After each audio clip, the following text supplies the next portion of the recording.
All right, Brian, gotta come up with a cold open for this episode, and it's gotta be a good one, right? Yeah, I think it's gonna be a good one. We got a good cold open in us, right? Yeah, we got a good one, right? Yeah, I mean, like, it has to be good. How could it not be? We never do a bad one. Never. This is all the power you ever had. Now it is mine. Pity, there is not more time for us.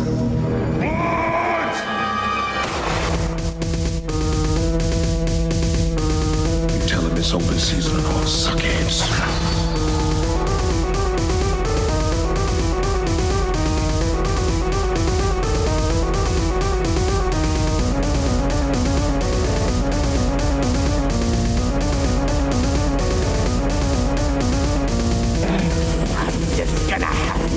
You are left. No more clowning around. Fire!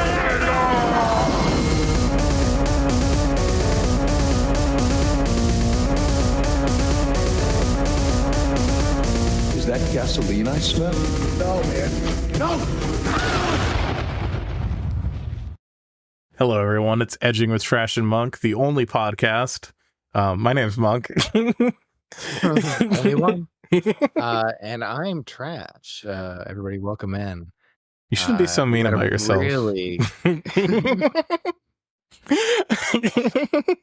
You ever think calling yourself trash every day is having an impact on your mental health? No, that's definitely not the thing that's happening.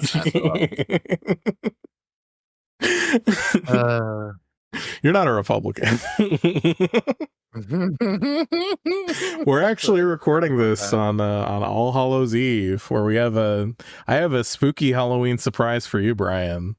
Donald Trump has offered Robert F. Kennedy control of the FDA and health department if he wins the election. That's amazing. Here's the thing. It makes me feel kind of, you know how like... Sorry, not the FDA, the USDA. Either way, frankly. You know how people look at Argentina and they're like, oh my God, you know, that's insane. They got Javier Milei running that shit. But we're fine here. Yeah. I think it's time for a little chaos. Not that we haven't had it already, you know? Yeah, I mean, the jokey is in full effect in the United States right now. Yeah. It's something. The thing no one ever tells you about the collapse of an empire is that it's always the stupidest way it could possibly happen. Yeah, it really is. And I gotta say, really underestimated how stupid it'd be. You know, I thought surely this will be, you know, it'll be bad, but it's gonna be like, you know, it'll be like bad and like evil, right? Mm-hmm. And it's like, okay, yeah, it's bad and evil and stupid. And that's, you know, just, it's really something, you know? Okay. Addendum to the addendum. So the FDA is a sub-agency of HHS, which RFK Jr. would have control of under a Trump presidency. Health and Human Services. So HHS, which includes the sub-agencies of CDC, FDA, NIH, and a few others, and then also the USDA. That's truly terrifying. Wow. I love it. In theory, if he's the secretary, it would require Senate confirmation. In theory. To be secretary. Yeah. Okay. But there's a lot of things that control over those departments could mean, you know? Yeah, it's true. Yeah. Absolutely. Control over, it doesn't necessarily mean like head of, it might just mean like, I don't know, he like he kind of like walks around sometimes. Although I feel like Donald Trump already burned through everyone who could even remotely be qualified to be a cabinet like member during like the first 6 months of his first term. So like I guess this is like he's just trying to find literally anyone who would take the job. Yeah, who would actually do this with who might, do this and not like totally buck all responsibility for everything, and like I guess who would be a good scapegoat, I guess is probably what he's thinking, right? Yeah. Like who, like, oh yeah, Because I don't think he wants to be president, this Halloween, the scariest thing about this Halloween is that fucking election day is in the week. Isn't it? Where all the ghouls come out. The ghouls, they're out here.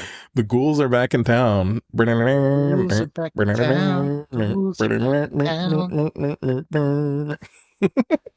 Yeah, I'm like, oh wow, what's gonna happen here? Yeah. Am I gonna have to start exploring options? You know what I mean? Like this time around, I really don't think Trump even wants to be president. I just think he wants to shred a bunch of documents and peace out. He just like resigns.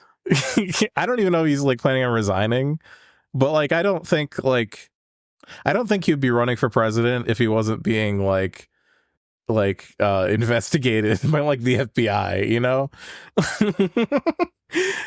maybe I'm off base on this. You think the investigations are why?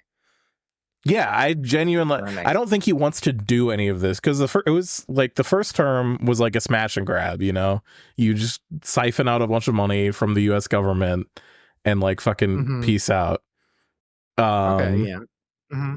And then you fucking are under investigation for like selling a bunch of state secrets to foreign governments. And you're like, well, I know how to get rid of this evidence. We have to go back. Well, here's the thing. You gotta go back. Yeah. Like, do you think this guy, like, he wants to work at McDonald's? That's what he wants to do. But he's never going to have that life for himself. He's perfectly suited for working at McDonald's. He's clearly... I think he's probably would be the best McDonald's employee you could ever have. He loves the product. Yeah. Like, legitimately loves the product. I think that, you might be onto something with that. You might be onto something. Oh, well. I guess this is the world we live in. I guess we have to live in a world where he's not flipping burgers. Instead, he had an overbearing father and got kicked out of art school. Got gassed in World War I. Yeah, got that mustard gas. I'm sorry, in Vietnam. In Vietnam. You got the mustard gas that gives you bone spurs. God damn. What a world.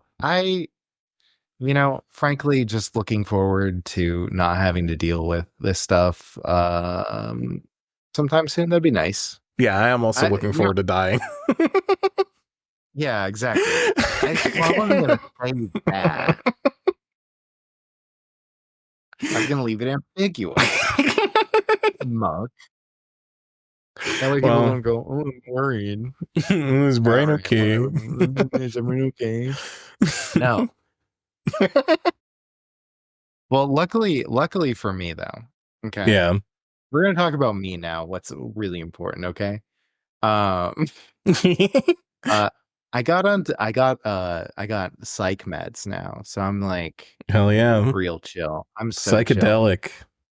I'm like very psychedelic now. And so it's made this election much more bearable, I must say. Yeah, because it's like, hey, like what's the worst that can happen? I don't know. My serotonin can't go low enough to care that much. So Perfect. Yeah. Yeah. Yeah. What's the worst that can happen is a pretty good attitude to take, you know? Yeah, what's the worst that could happen? How much worse can it get? And The answer is quite a lot. but you know, but, at least you know, we can there's stop. that- At least here's what I want is, or not what I want. That's maybe the shitty way of saying this. What I appreciate about the idea of like the country totally collapsing is that we're no longer in denial at that point. Maybe some people. yeah, there's definitely going to be some people still in denial. But hey, I don't know. We'll see. We'll see. We'll see what's up. We'll figure it out. Yeah, Together, and, we'll you all figure it know, out I think he's together. probably not even gonna win because, like, but like, I think that is, yeah. Like, as much as I fucking am not, as much as I think the Democrats are doing fucking everything they possibly can to like make it a layup for him, I don't think he's gonna win. I don't think he's gonna win either. I don't want to count him out. Yeah, but yeah, he's. I think one thing about Donald Trump is that he's just like a really bad politician. Yeah, that's true. He's like, a great business owner, though. He's savvy. He's the best business owner. Just like Elo. Hell no. Oh no. I'll know by Twitter. Yeah, he's like, it's funny because he's just like so incredibly bad at politics. He's like really good at just like the one thing, which is being very charismatic to the most freak motherfuckers on the planet. He does well with the gormless masses, and that's about it.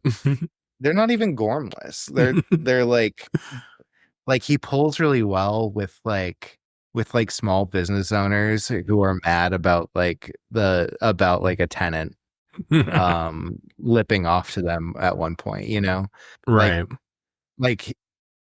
Who his audience is like your psycho manager. It's like psycho middle managers.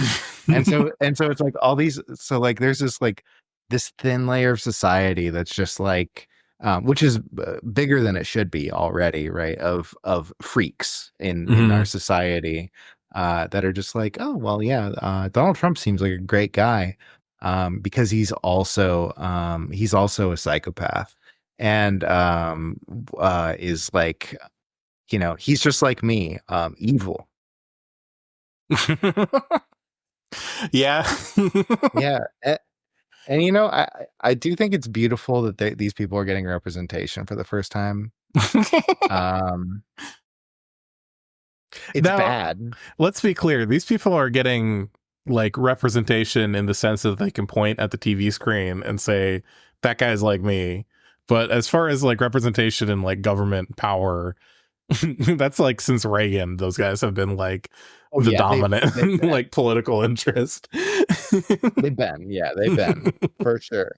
But we would put a layer of like veneer over it to make it not so fucking awful to look at. Yeah. No more. Now we're raw dogging it. Don't you love raw dogging it? I'd love it. I can't wait to get more dog in me. I want more of that dog in me. Damn. So cool. Hey everybody. So we watched that's also about politics and petty bouche politics and the you know, the indelible lightness of the landlord class. Yeah, called Beetlejuice 2. Beetlejuice, excuse me. I was just talking out my ass so hard there. The movie is not about that. It's about I don't know. Do you think that there's a political message in Beetlejuice? You think you could divine one? No, I don't think I can. Can you? What do you do if you had one? If you had one? I think it's that I think the big message you could take away from Beetlejuice is that while pedophiles are evil, that you can use them to defeat other evil. So you're saying we should have Andrew Tate on the podcast? No, I'm not saying they're right. We should have Andrew Tate on to defeat some other evil, to defeat Zack Snyder. Oh, I see. Okay, yeah. Yes. That's I think the thesis of Beetlejuice is that you should use predators to fight other predators. It's actually about Pokemon. Here's my take on the thesis of Beetlejuice is that you should not make sequels to movies several decades later because they are bad. That's right. I am a hater. You're a hater. I hated this movie, Brian. I was not a fan. Damn. So, full clarity for the viewing audience, viewing with their ears. I like this movie.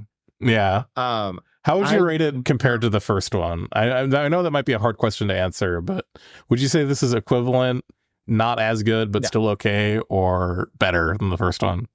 It is not as good, but still okay. Okay. That's yeah, because like the first one has like a pretty clean and easy storyline, right? Where this one does get a little bogged down with having several related but separate storylines. Yeah, we want to end Jim Crow in movie storylines. We don't want any of this separate but equal crap.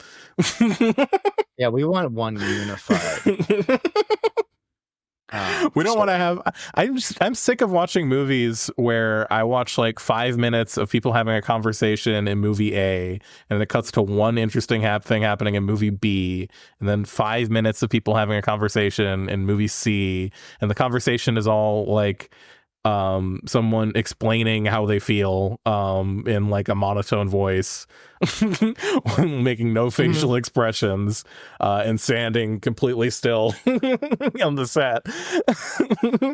And that's a lot of this movie. And it's my least favorite thing. I despise it. There are a lot of people talking. The movie has a severe tell don't show problem with a lot of things in the movie. Basically every scene has a moment like that. Yeah, I think that's a fair criticism for sure. Yeah. I don't know, like I'm trying to think of what I really liked about this movie, and I think that like most of the things that I really enjoyed had more to do with the handling of like, okay, director, you had a pedophile in the first version of this. That was good.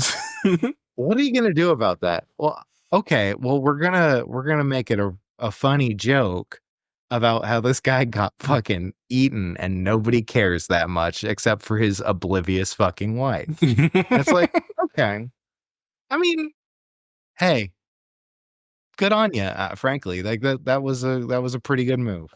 It was a pretty good move. And you know, one of the many concurrent movies going on during this movie is just him, and because they don't want to have the same actor, his entire fucking face and shoulders have been bitten off and he's just a bloody stump wandering around. And there are like, I think about half a dozen scenes that are just a couple minutes long each of him walking into a place and going, "Hi, can you help me?" and being told no, and then him walking away, and then he exits the movie after one of these, never to be seen again. Including he shows up again at the end. Oh, did he? I must have missed that. Yeah. Yeah, they have a reunion between him and his wife, and she's like, "I'm so happy to see you." And she she literally goes, "Look what happened to me." Meanwhile, he's had his entire top half of his body bit off and is like spurting blood everywhere whenever he talks. And she's like, "Oh, look what happened to me," and points at like the 2 marks on the side of her neck from where she got bit by an asp, which is also hilarious. I really appreciate the like I don't know how to describe the character. Like oblivious is like one word, but I feel like self-centered, I think. Self-centered, but also like so up her own ass about her art that she's like completely disconnected from reality. Yeah, which is, I think a pretty fun character in most situations. I think it's fun. I think I enjoyed the scenes with her in it mostly. I just really like, this is like just going back to the main problem of the movie. It just feels like she didn't have to be in the movie at all. And every time like it cuts to either her or her husband having some like little gag where they're like, because the thing about the first Beetlejuice is not even really my favorite movie. Like I think the first movie Beetlejuice is like fine. But like this is like the first Beetlejuice but done worse. And instead of having like the thing about the first Beetlejuice I really liked is it has this manic energy to it where shit's just constantly like moving forward. Like I never thought that I would be saying I want to see Alec Baldwin in a movie, but like I miss that kind of energy. Yeah, he's good in it. That's the thing, is like Alec Baldwin is very good and in like the first movie. There's a lot of like very good performances in the first movie that you just don't get in this one. And like the first movie made me like watching Alec Baldwin, and Beetlejuice made me not like watching Willem Dafoe, and that feels criminal to me. Yeah, yeah, that's again a very fair criticism. I do think that this has like a lot of problems in the like in the kind of like, it's a contemporary movie that's supposed to be like aping this 80s like shit show. Yeah. That's, like fun, right? And this movie can't deliver on that. Which is, sad, but like also, of course, I don't know, like the things that I think are like really exceptional about the first movie, they just can't replicate here. Like the absolutely bonkers set design that made the first one enjoyable, the like commitment to having one main storyline and not like going and having 3 separate storylines all kind of wrap around each other. It's like, this is not that movie. I don't have a problem with those movies generally. I think that it can be good, but it's just like, this movie says, hey, I want to be like very complicated, and you can't do that with the Beetlejuice movie. Yeah. like this is a as a form, as Beetlejuice as form, right, is supposed to be like dumb slapstick jokes mostly, and like musical numbers. It's supposed to be fun and goofy and dumb. And this movie like tries and fails, I think, to elevate that. But it still carries enough of it in itself that I think that if you enjoy the first one, you'll enjoy this one. That's my feeling about it. I know Monk disagrees because Monk enjoyed the first one and did not enjoy this one. But yeah, I think that that's like if you come into this movie expecting it to be anything other than like dumb and like like just a bunch of dumb fart jokes. Like you're expecting more than this movie can deliver. I wish it was just a bunch of dumb fart jokes is the thing, because it's not. It's a bunch of people like feeling very fucking sorry about themselves for reasons that they explain over and over and over again. Like, Yeah, but just ignore those parts. Ignore those parts. It's like an hour and a half of the movie is those parts. You just gotta ignore the parts that are like dumb, and be like, hey, maybe, because literally they have Beetlejuice magically Yeah. impregnates Lydia at one point in the magical dream state of the afterlife, and then she has a baby Beetlejuice Mm-hmm. that just like falls out of her and starts farting and like crawling across the floor, which is exactly what I want from this movie, right? And meanwhile, Beetlejuice is doing green baby puke out of his mouth. Mm-hmm. It's just like, that's what I'm here for. Yeah, right? it takes More an of that. hour to get to that point.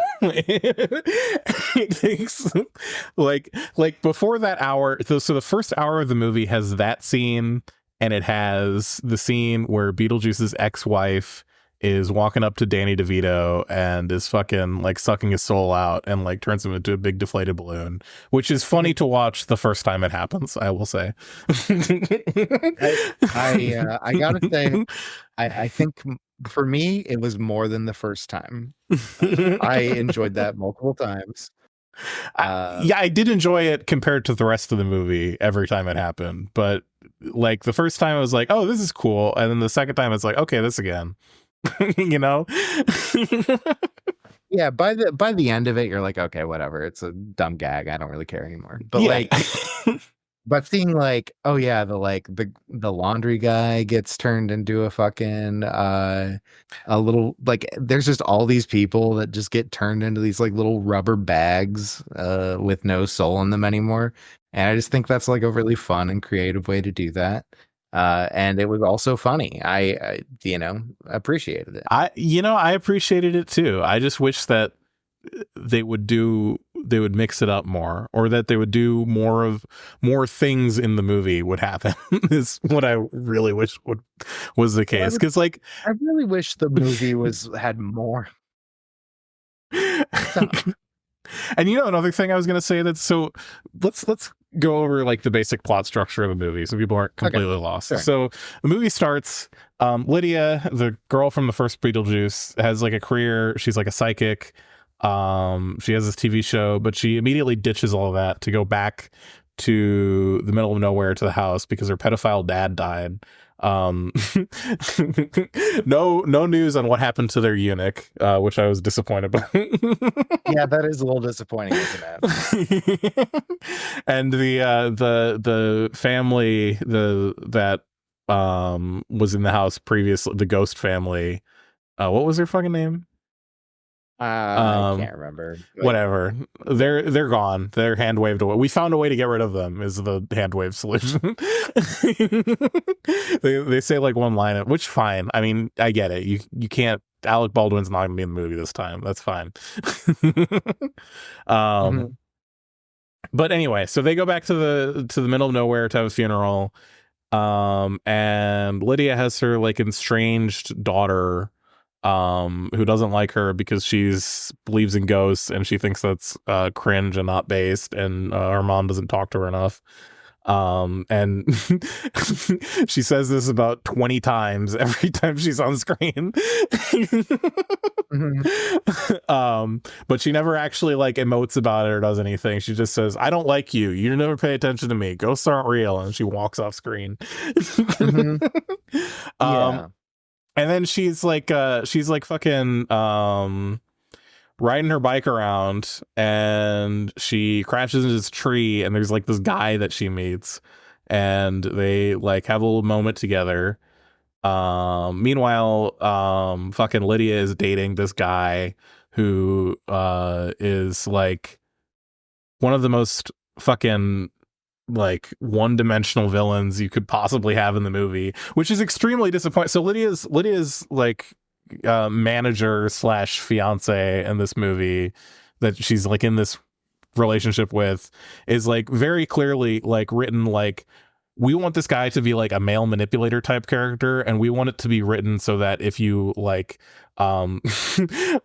like have severe brain damage, you can instantly identify exactly what he's supposed to like. We're gonna take all of the subtlety out of this, and every single interaction he has on screen is going to be about how like him like hamming up how he's like manipulating Lydia to the point where it's like insulting, you know, like this is not what abuse looks like. But the movie feels like it's trying to like make a statement about like these like abusive like narcissists who will come in and like find like vulnerable women who have gone through tragedy, because she met the movies, and they say this multiple times, they explain this lore multiple times, that she fucking met him at like this grief camp after her first husband died, and he was there for her, and he's obviously like the most fucking like, all his lines are delivered in like this incredibly obviously like cynical way, and like he hits all of the fucking like, no, like this is not what like, this is what like if you like pulled like a guy from like a textbook where you're meant to like teach like an undergrad like what abusive behavior traits are would look like. This is not how actual people act. Okay, true, you're right, of course. But counterpoint, people don't. I totally understand going and just completely removing all subtlety from your characters, because I'm constantly disappointed by the viewing public these days. But so here's the choice. Is you have the viewing public not get it and you get mad at them, or you have your movie suck. And I would rather watch the good movie that people don't get than have a movie that's made for like babies. You know? No, I get where you're coming from, for sure. Like, I'm sorry that some things are above like the general populace's reading level, but I don't care. I'm not going to stop watching them.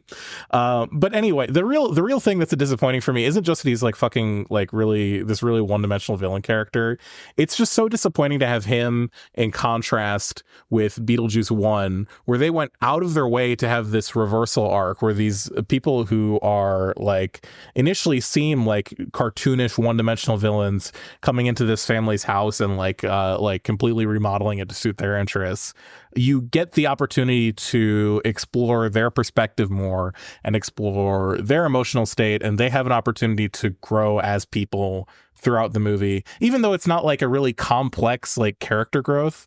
We talked about this in the last episode. Like they all each individually as people have arcs, and this guy does not have that. And like, if you're going to have like the abusive manipulator character, I don't necessarily think you have to show things from his perspective, but like, why even have that character in the movie at all? Like, it's not an interesting, it's not adding anything to like what the movie is. It's just, he's like this shitty dude that like this girl needs to dump, but she's just too sad to do it until the end of the movie, and she's not sad anymore.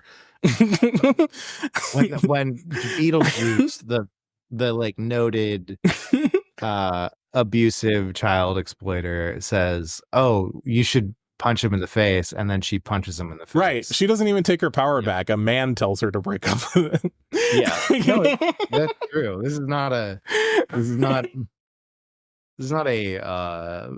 empowering movie for sure. Yeah. So like, what the fuck is even the point? You know, like it's, but the real thing I went on this whole fucking rant about, which I actually give the movie a pass for. Amazing. Let's go. I give the movie a pass for this because there's a twist. So the fucking Lydia, the guy, or not Lydia, her daughter, I forget her name. Yeah. Jenna Ortega. The guy she meets turns out to be a ghost, right? Mhm. And plays this little con on her, but he's been dead for like 23 years.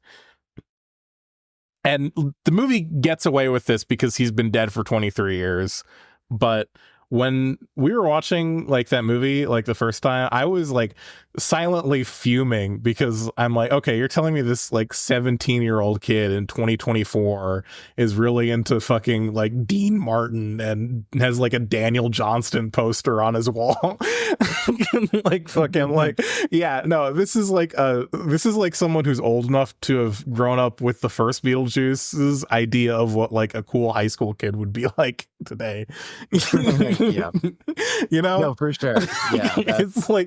it's like so pandering to like the Arrested Development like Gen X millennial crowd to an extreme degree. I mean, of course, though, right? Like, that is going to be who their target is because, like, yeah, of course it's their target. Yeah, like, of course that's their target. It's just made me so fucking mad seeing that. Like, are you fucking like you couldn't be any like a little bit less blatant about that? But then it's like, okay, he's a go. Okay, so he died in the year 2000. So he's a 17-year-old in the year 2000 is really into Dean Martin and Daniel Johnston. And I'm not sure that's much better, but whatever. It's not the hill I'm going to die on. Yeah, it's not like, yeah. No, you're like, yeah, of course. It's one of those things where I'm going to agree with you on like all of these things that I'm just like, yes, this movie is like not good. The thing I won't give the movie a pass on is that it resolves this whole arc where like he cons her into like switching souls with him, and he has to like she's gonna get taken away on a train to like the land beyond or some shit, and he's like with like, oh, he has to get a piece of paper stamped for it to be official, and he goes to get the piece of paper stamped, and surprise, it's Beetlejuice, and he pulls the lever and he goes to hell. It's like, okay, cool. Yeah, it's like that's like the worst. It had one of the best Beetlejuice line reads where he dropped the F-bomb. That was a good line read, I gotta say. And it also just like sucked ass. And she gets like taken away from like the Soul Train because she gets like escorted there by like guards and like shoved in the train. And then the guards like go like, well, my work here is done, and wander off. And like Lydia runs into the train and grabs her, and they just like run off, and they're like, okay, we're fine now. It doesn't feel like there are any stakes. And that's like, I don't know. It's just, I hated this. I really fucking hated this movie.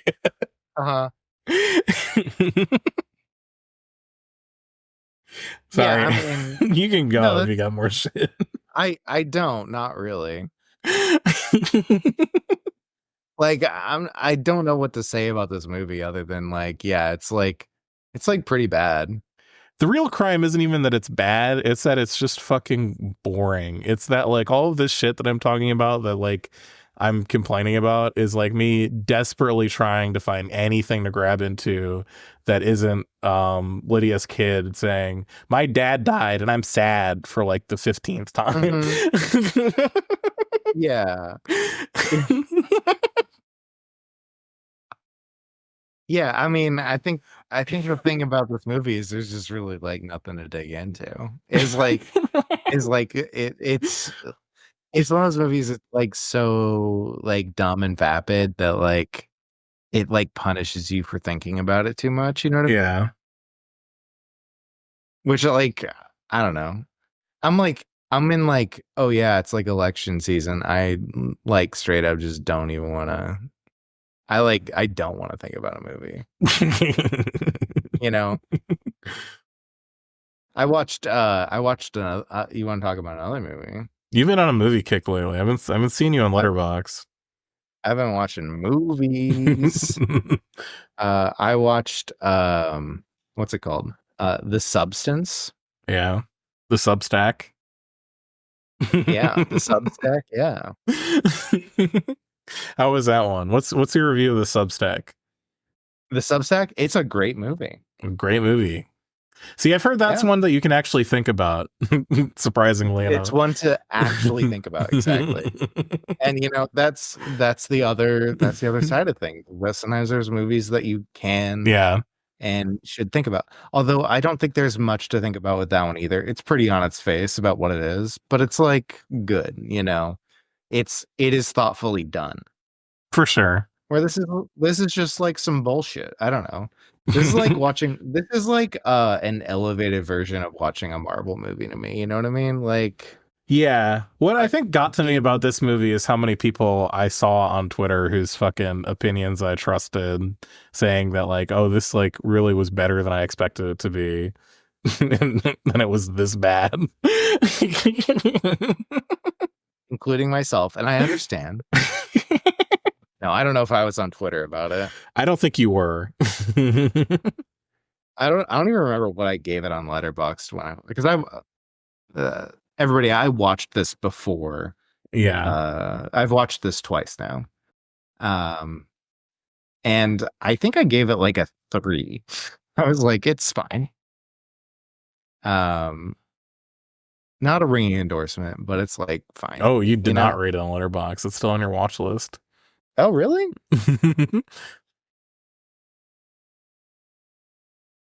There's one of the top reviews on Letterboxd is someone saying Willem Dafoe is having more fun than anybody on this planet. He's not having very much fun in this movie. I've seen Willem Dafoe have fun on screen. This is not what Willem Dafoe having fun looks like to me. No. Willem Dafoe having fun is The Lighthouse, frankly. Willem Dafoe having fun is terrifying. You don't want to see that. Yeah, it's upsetting. Oh yeah, I have it on my watch list. I never did it. Wow. No time to correct that. Yeah. But yeah, it's I don't know. It's like a solid maybe like 2 or 3 star movie. That's like the thing. Is it's just like this is a 1-star movie to me. This is a 1-star movie. This is a movie that I would like leave if someone put it on. Mm-hmm. For sure. I would leave if someone put it on. Yeah. No, I believe you. It just like, damn, that's some strong feelings to have about a movie that's dumb. This is like the least. This is something that I think I've stressed about my own personal taste on the fucking show. Is the worst sin a movie can possibly commit in my eyes is being boring, and this movie extremely boring. Extremely boring. Like, I just don't find it. I don't find it really boring. It's like I get it. I get why you think it's boring and all that. I don't find it like it's more boring than the first movie. That's true. Right? The first movie, no, to put it in perspective, I also would say is a 3-star movie. And the first movie is fine. The first movie is an average movie. Yeah. Like I would I go a little harder for the first Beetlejuice. I think the first Beetlejuice is like pretty good. Yeah. It's like most of what's really good about it is like visual. And that's like very typical Tim Burton, right? Is like, oh yeah, it's like cool visuals and then like not that much under the hood, right?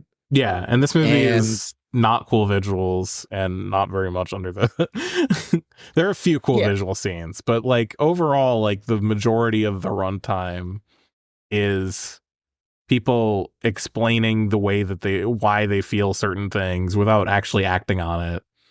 Yeah, and there's no like cool claymation parts, except for when they're showing the pedophile. Except when they're showing the pedophile, being like, "Hey, this pedophile's dead." Hey, this is what Tim Burton looks like. I just clicked on his letterbox. I didn't know Tim Burton looked like that.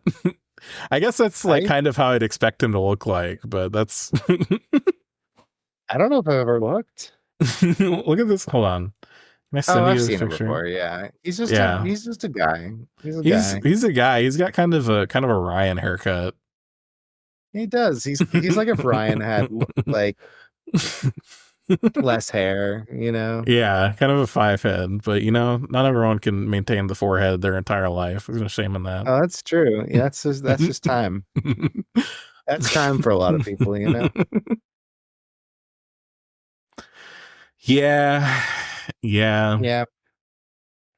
I don't know. I think it's like a fine movie. I think that people should go watch it if they want to. But like, If you were a bigger fan of the first Beetlejuice than I would, and you think that like a couple scenes where you see new Beetlejuice things happening and they're like not as good as the first movie's Beetlejuice things are enough to carry a movie for you, then I think you should knock yourself out. Go ahead. yeah, I mean, like literally, exactly. It's like Just it's don't say I didn't warn you is all I'm gonna say. It's another Beetlejuice, and it's also like that. Again though, the like lack of it's Beetlejuice if it was a Hallmark original movie is what I would describe Beetlejuice as. I'm thinking. I like, yeah. It's very sequel. Right? It's very like think about Sharknado and Sharknado 2, right? Mm-hmm. Fine movie in its own right, Sharknado. It's bad, but it's good, right?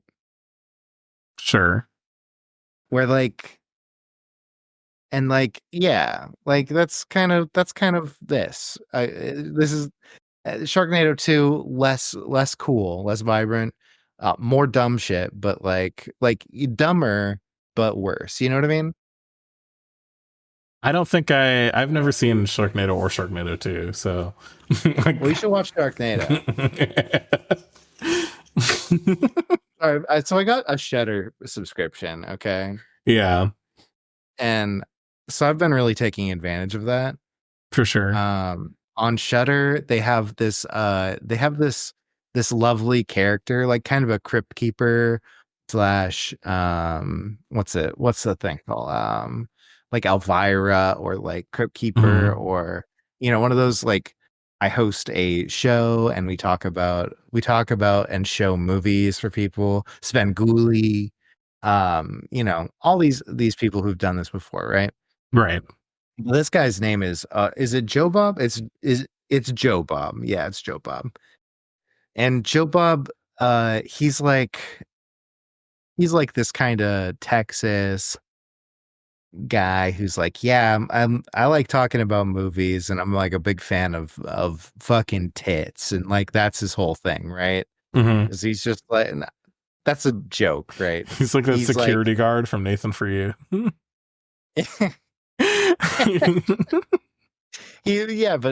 But for real, he's kind of like that. Where he's just like, yeah, I'm very interested in B movies, and one of the cool things about B movies is that there's a lot of tits in them. I feel like I'm really doing a disservice to the guy, but like that is kind of the vibe of the show, right? And I've been loving it. I've been loving it because it's just like so down and dirty. Like I'm gonna show you like they call it the last drive-in, and it's just like all these movies that are really fucking like crunchy. You know what I mean? they're like, ooh yeah, you can see every little bit of CG that went into this. It is very visible, and you can see everything. It's like, oh my god, I gotta get a list of these movies for you. They're like, some of them are just like in nuts. Let's see.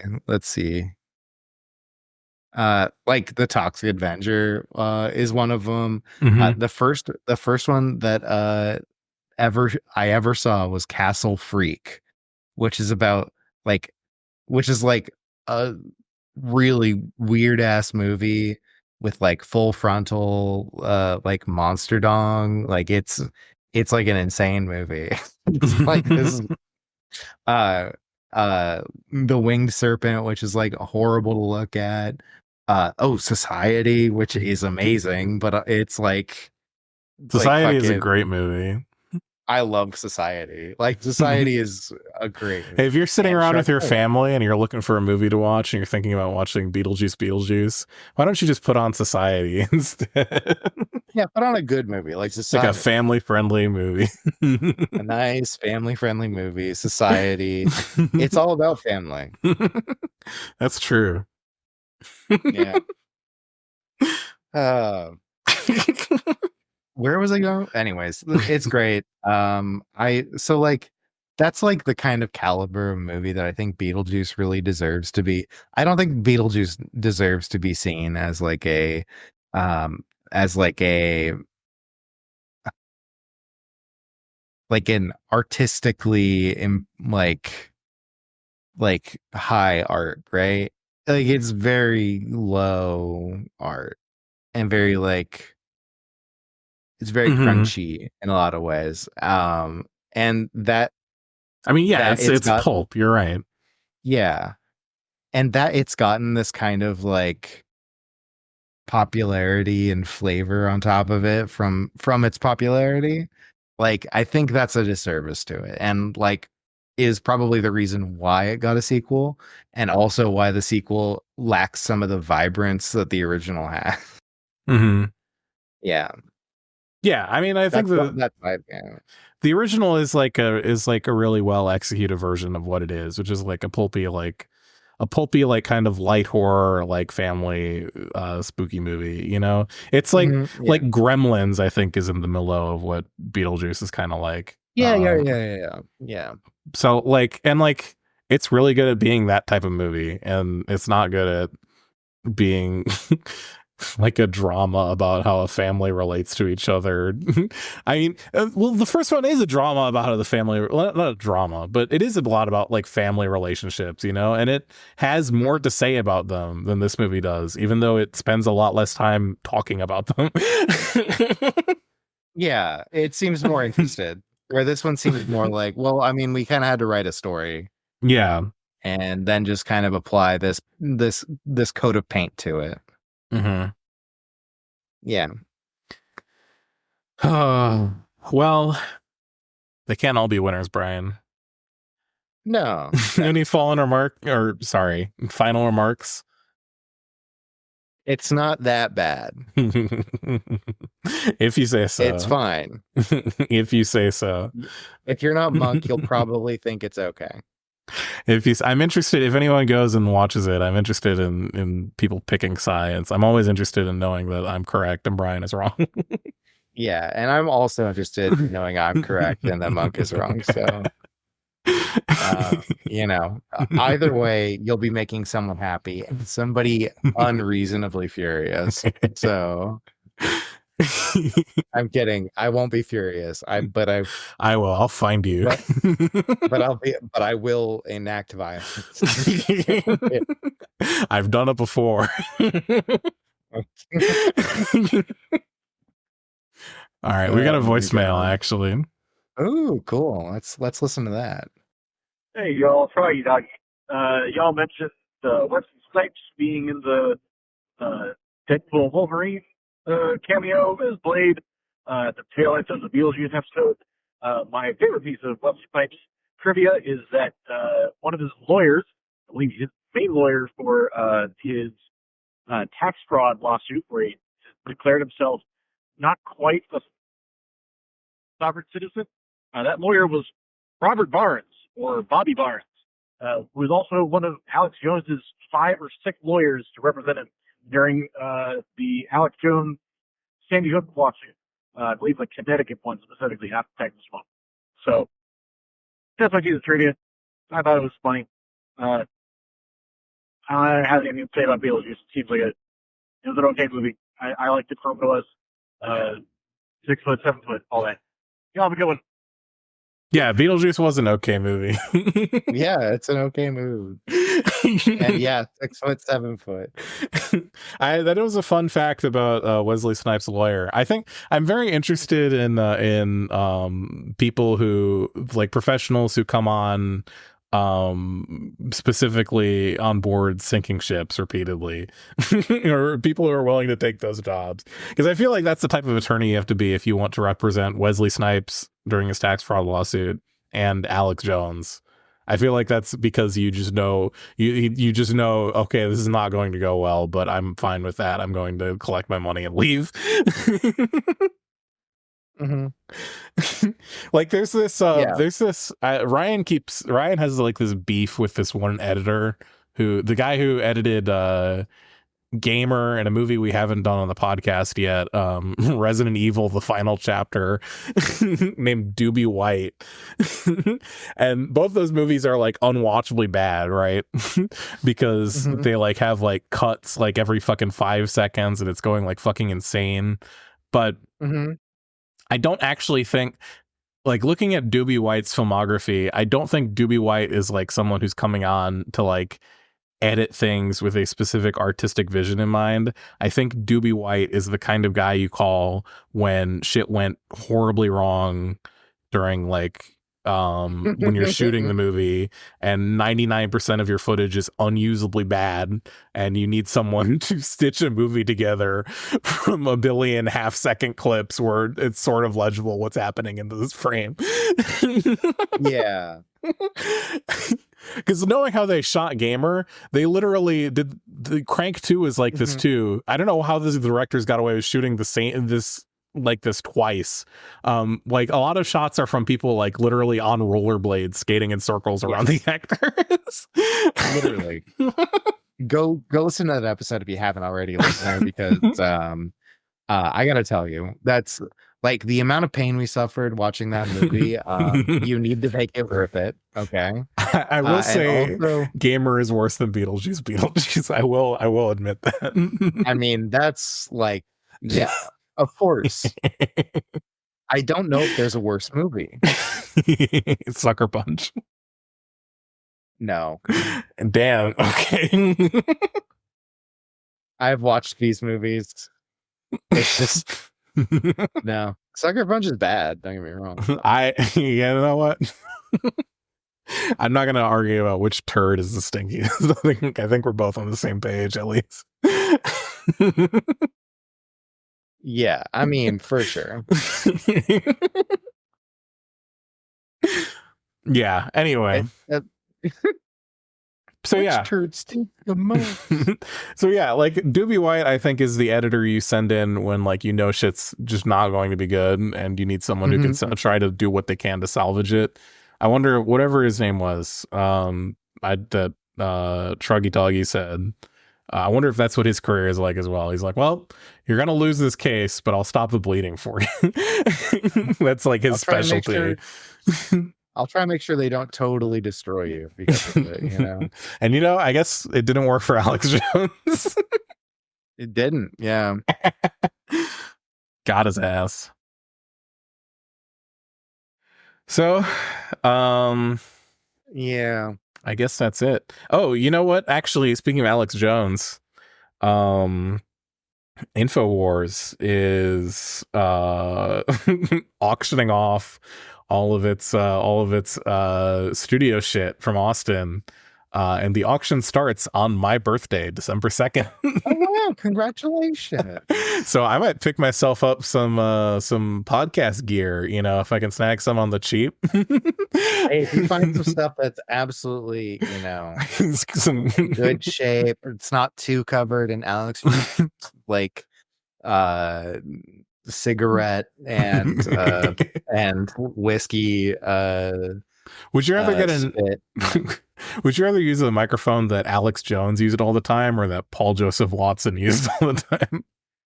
God, that's kind of a wash, honestly. Yeah. Yeah, they're both are yeah. Not a good option in there, I don't even think Paul Joseph Watson, I think he left InfoWars like years ago. He did. I believe, yeah. Not creative like differences, I guess. It's like, well, wait, what was creative about any of that? The lies they were telling. This is so true. Never mind. Never mind. You got it in one. Yeah. So, God. you know, maybe I'll get some, if the podcast suddenly sounds a lot better out of nowhere, that might be what happened. Yeah, it might be because Alex Jones and because we got some of that AJ carcass. yeah. Yummy. AJJ, Alex Jones jaw. Oh my god. That'd be a cool cover band. Isn't that oh, you said okay, never mind. I misheard you. I thought you said something else. I realized there's like no way you didn't say exactly what I mean, of course you said jihad. I thought you said Alex Jones job, and I was like, yeah, No. blowjob joke. Okay, let's go. I'm glad you're above that, but also I hate that band. So whatever. All right, are we wrapping up? I think we are wrapping up. We're gonna wrap up like a mummy that's been wrapped in tissue paper on a spooky Halloween. This episode's also not gonna come out until Halloween's over. So we made all these Halloween jokes, and it's gonna be like November 3rd. People are gonna be like, "Oh, I don't want to eat any more candy. I don't even think about a pumpkin." And we're gonna be like, "Woo, spooky, spooky, scary skeletons." Woo. Everybody, I hope you had a great Halloween. Yep. And that you didn't catch COVID. I hope you got some cool drugs. I hope you got some razor blades in your candy apples. Those are expensive. They are expensive. I hope you got alcohol poisoning. What are some other fun things that can happen to you on Halloween? You know, the world is your oyster.